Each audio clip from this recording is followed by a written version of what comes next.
एक वक्त था जब भारत के लोग अपने गहने बेचकर जमीन गिरवी रखकर अनजान देश तुर्की की मदद कर रहे थे और आज वही तुर्की भारत के सबसे बड़े दुश्मन पाकिस्तान के साथ खड़ा है। सवाल ये है कि अब वक्त ने दोस्त को दुश्मन बना दिया। इंडिया और टर्की की ये कहानी है प्यार, विश्वासघात और राजनीति की, जो आपको सोचने पर मजबूर कर देगी। 1920 का दौर टर्की पर हमला हो रहा था, उसके खलीफा को हटाने की तैयारी थी और भारत में हजारों किलोमीटर दूर मुसलमानों का दिल तड़प उठा। गांधी जी ने भी साथ दिया और शुरू हुआ खिलाफत आंदोलन। लोग अपने घर, जमीन, गहने सब टर्की की मदद के लिए दे रहे थे। सोचिए, एक देश जिससे कोई फायदा नहीं, कोई रिश्ता नहीं, फिर भी भारत के लोग उसके लिए खड़े हो गए। क्या ऐसा रिश्ता आज की दुनिया में मुमकिन है? सब कुछ अच्छा चल रहा था, लेकिन फिर बदल गई टर्की की सरकार और आया एक नया नेता, रेचेप एर्दोगन। एर्दोगन ने आते ही भारत के सबसे संवेदनशील नस्ल को छेड़ दिया, कश्मीर, और वो भी पाकिस्तान से मिलकर। किसी समय का दोस्त अब हर वैश्विक मंच पर भारत का विरोध करने लगा। यूएन में स्पीचेस, ओआईसी के बयान, टर्की बार बार भारत के खिलाफ खड़ा हो गया। लेकिन पॉलिटिक्स एक चीज है और पैसे की दुनिया दूसरी।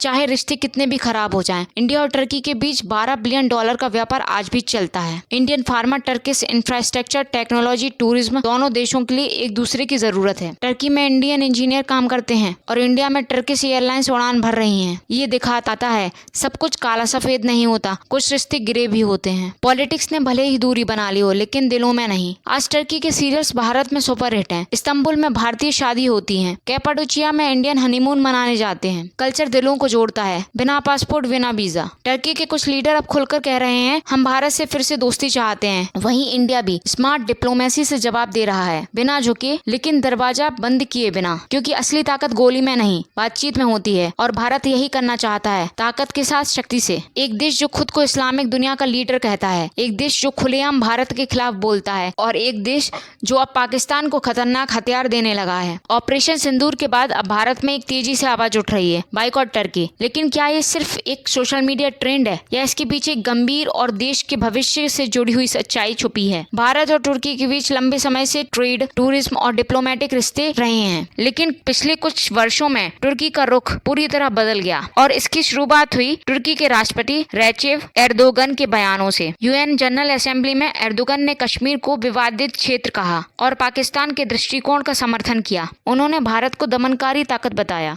और ये बात हर भारतीय के दिल में चुभ गई। ये सिर्फ बयानबाजी नहीं, अब तुर्की पाकिस्तान को बैरक्टर TB2 जैसे खतरनाक ड्रोन दे रहा है। यही ड्रोन अजरबैजान, लीबिया और यूक्रेन में इस्तेमाल हो चुके हैं और अब पाकिस्तान इन्हें भारत के खिलाफ इस्तेमाल कर रहा है। बैरक्टर TB2 एक कॉम्बैक्ट ड्रोन है जो 27 घंटे तक उड़ सकता है और लेजर गाइडेड मिसाइल पर हमला कर सकता है। ये सटीक हमला करने के लिए सक्षम है और इसका इस्तेमाल सर्जिकल स्ट्राइक जैसे ऑपरेशन में होता है। अब ये पाकिस्तान की सेना के पास है और वो भारत के खिलाफ इसका उपयोग कर रहे हैं। तुर्की न सिर्फ पाकिस्तान का साथ दे रहा है, बल्कि भारत के खिलाफ सोशल मीडिया और इंटरनेशनल प्लेटफॉर्म पर प्रोपेगेंडा भी चला रहा है। कुछ रिपोर्टर्स के अनुसार तुर्की फंडिंग कर रहा है ऐसे संगठनों को जो भारत में अस्थिरता फैलाने की कोशिश कर रहे हैं। क्या आप जानते हैं कि तुर्की की टीवी शो, फर्नीचर, मसाले और टूरिज्म सेवाएं भारत में बड़ी मात्रा में बिकती हैं? यहाँ तक कि कुछ टर्किश ऐप भी भारतीय डेटा इस्तेमाल कर रहे हैं। लेकिन क्या अब भी हम ऐसे देशों को पैसा देंगे जो हमारे खिलाफ साजिश कर रहा है? भारत सरकार ने तुर्की के बयानों पर सख्त ऐतराज जताया है। कई व्यापारिक और डिप्लोमेटिक कदम उठाए जा रहे हैं, लेकिन असली ताकत तो आपके हाथ में है। आप क्या कर सकते हैं? टर्की के प्रोडक्ट्स ना खरीदें,